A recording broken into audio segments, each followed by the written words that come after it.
1976 की बहुत सारी रिलीज के साथ एक और फिल्म रिलीज हुई थी 1976 में, जिसका नाम था एक से बढ़कर एक।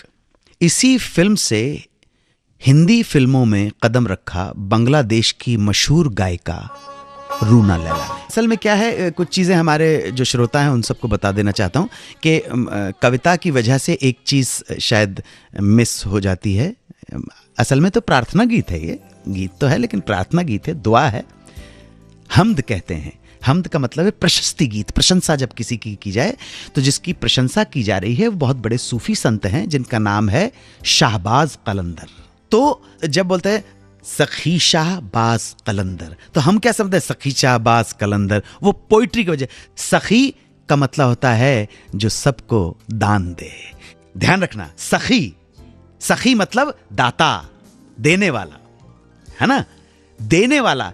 ऐसा शाहबाज कलंदर है जिसके दरबार में किसी की झोली खाली नहीं होती है। ऐसे सखी शाहबाज कलंदर, दमादम मस्त कलंदर। तो ये प्रशस्ति गीत है और सूफियों की वाणी है और बड़े बड़े किस्से हैं शाहबाज कलंदर के कि किस तरह से जिन माताओं बहनों को बच्चे नहीं होते थे वो उनके दरबार में जाके प्रार्थना करती थी और उनकी गोद हरी हो जाती थी और बड़े बड़े दुखियों के दुख दूर कर दिए, कोढ़ियों के कोढ़ दूर हुए। और हमारा जो ये सब कॉन्टिनेंट है ये बड़े बड़े मिरेकल से भरा हुआ है। ये ज़रा सा नासिक चले जाओ तो वहाँ अपने शिरडी के साईं बाबा है, आप कहीं चले जाइए, जावरा चले जाइए तो हुसैन टेकरी है, काशी विश्वनाथ हैं, त्र्यंबकेश्वर हैं। ऐसे तो हमारी कंट्री तो संतों और पीर फकीरों से भरी रही है। सर कमाल है, आज की जनरेशन ये गाना इतना गुनगुनाती है पर आज पहली बार इसका मतलब समझ में है। सखी मतलब दाता, जो देने वाला है वो दाता है। और उनके बारे में कहा जाता है कि आपने तो, आप इतने बड़े दाता हैं सखी शाहबाज, हे शाहबाज कलंदर, आप तो इतने बड़े दाता हैं कि आपने तो हर भिखारी को दाता बना दिया है। क्या बात है। आप समझ रहे ना। तो हमारे जितने भी श्रोता हैं सुनने वाले, उन सब के ऊपर परमात्मा की कृपा रहे, आशीर्वाद रहे। और संतों की वाणी तो बड़ी कमाल की चीज़ है। क्या था एक बार कि अब्दुल रहीम खानम खाना के दरबार में अगर कोई जाता था, थे तो मुस्लिम लेकिन कृष्ण भक्त थे, ध्यान रखिएगा। तो मध्यकालीन युग के जितने कवि थे वो कृष्ण के बड़े भक्त थे। रसखान जो थे इतने बड़े कवि थे, मुसलमान थे जात के लेकिन कृष्ण भक्त थे। ये हमारा देश अगर सही मानों में देखा जाए तो सभी संस्कृतियों का और सभी धर्मों का जो समावेश है वो सही मायनों में उस देश का नाम है भारत। है प्रीत जहां की रीत सदा, मैं गीत वहां के गाता हूं, भारत का रहने वाला हूं, भारत की बात सुनाता हूं। तो तुलसीदास जी ने अब्दुल रहीम खानम खाना को लिख के भेजा कि भाई आपके बारे में सुना है कि दानी तो बहुत हो आप, लेकिन किसी को भी दान देते हुए आप अपनी निगाहें नजरें झुका क्यों लेते हो, नीची क्यों कर लेते हो।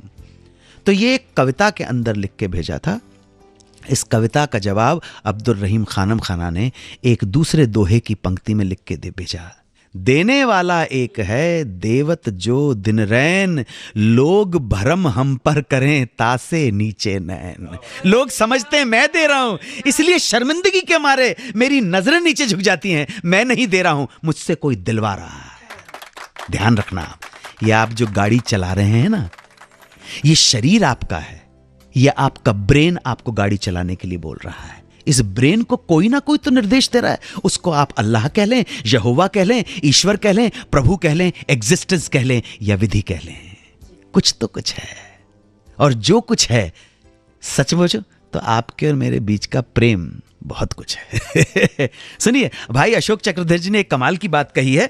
इसके बाद आज की महफिल का विसर्जन चाहूंगा मैं। भाई अशोक चक्रधर जी बहुत मानता हूं मैं उनको। अशोक चक्रधर जी कहते हैं एक और एक मिलकर दो होते हैं सामान्य नर नारियों के लिए, एक और एक मिलकर तीन होते हैं व्यापारियों के लिए, एक और एक 11 होते हैं सिद्ध हस्तों के लिए, लेकिन एक और एक केवल एक होता है इश्क परस्तों के लिए। ये इश्क इश्क है, इश्क इश्क है। बात चल रही है साल 1976 की। 1976 में एक और फिल्म रिलीज हुई थी, दादा अनिल गांगुली के निर्देशन में बनी थी फिल्म तपस्या। राखी को बेस्ट एक्ट्रेस का अवार्ड तपस्या के लिए मिला। अमिताभ बच्चन की भी कभी कभी रिलीज हुई, अदालत रिलीज हुई, हेरा फेरी और दो अनजाने रिलीज हुई। दो अनजाने ही वो पहली फिल्म थी जिसमें लिया गया हीरोइन के तौर पर रेखा को, ठीक है ना। इसी साल एक फिल्म आई मौसम, गुलजार साहब ने फिल्म बनाई थी, मदन मोहन का संगीत, गुलजार के गीत, संजीव कुमार और डबल रोल, मां और बेटी का डबल रोल शर्मिला टैगोर को दिया गया। फिल्म मौसम 1975 के एक नॉवेल द जुडास ट्री पर आधारित थी। इस नॉवेल को लिखा था ए.जे. क्रोनिन ने। संजीव कुमार ने एक और फिल्म की थी अर्जुन पंडित। अर्जुन पंडित के लिए संजीव कुमार को बेस्ट एक्टर के अवार्ड से नवाजा गया। इस साल एक और उल्लेखनीय फिल्म का जिक्र करूंगा। म्यूजिक था इसमें राहुल देव बर्मन का, प्रोड्यूस बाय शक्ति सामंत, बालिका बधू। बहुत खूबसूरत गीत है, बड़े अच्छे लगते हैं। हाँ, रजनी शर्मा और सचिन को लेकर यह फिल्म बनाई गई थी। ये गीत शायद किशोर कुमार जी के बेटे ने गाया था, अमित कुमार ने। बिल्कुल बिल्कुल, अमित कुमार ने यह गीत गाया था। जब किशोर कुमार की बात चली है तो राजेश खन्ना और हेमा मालिनी स्टारर एक फिल्म भी इसी साल रिलीज हुई थी, महबूबा। महबूबा इसी साल रिलीज हुई थी। और मैंने ऐसा सुना है कि इस फिल्म का जो गाना है, जो टाइटल सॉन्ग है, इसके लिए सब लोग, चाहे जिस तरह की कंपोजिशन थी, थोड़ा सा शास्त्रीय राग के ऊपर जाती है, शिवरंजनी राग की झलक है, वो कहीं ना कहीं शक्ति सामंत चाहते थे कि रफ़ी साहब गाएं। लेकिन राजेश खन्ना साहब ने मुझे एक किस्सा सुनाया है कि राजेश खन्ना चाहते थे कि कुछ भी हो, मेरे ऊपर पिक्चराइज ये फिल्म का टाइटल सॉन्ग किशोर कुमार गाएंगे। और रात को 2:30 बजे वो किशोर कुमार के घर पे पहुंचे, उन्हें कन्विंस किया, गाने की ट्यून सुनाई, और किशोर कुमार ने राजेश खन्ना से कहा, काका कुछ भी करके 1 महीने के बाद रिकॉर्डिंग करूंगा। ये राजेश खन्ना साहब ने मुझे खुद बताया है। 1 महीने तक उन्होंने रियाज किया, प्रैक्टिस की, अपने आप को उस गाने में डुबोया। तब कहीं जाके ये गाना जब रिकॉर्डिंग करने पहुंचे तो पहली रिहर्सल उन्होंने इतनी ख़राब की कि दादा शक्ति सामंत ने बंगला में राहुल देव बर्मन से कहा कि काका का मान रखने के लिए किशोर को गाने दे, बाद में फ्रेश डेट रफ़ी साहब की लेके उनसे ये गाना गवा लेना। शक्ति सामंत के जाने के बाद किशोर कुमार ने बंगला में ही राहुल देव बर्मन से कहा, दादा गैलो के दादा चले गए? राहुल देव बर्मन ने कहा हाँ। किशोर कुमार ने कहा, काका कहाँ हैं?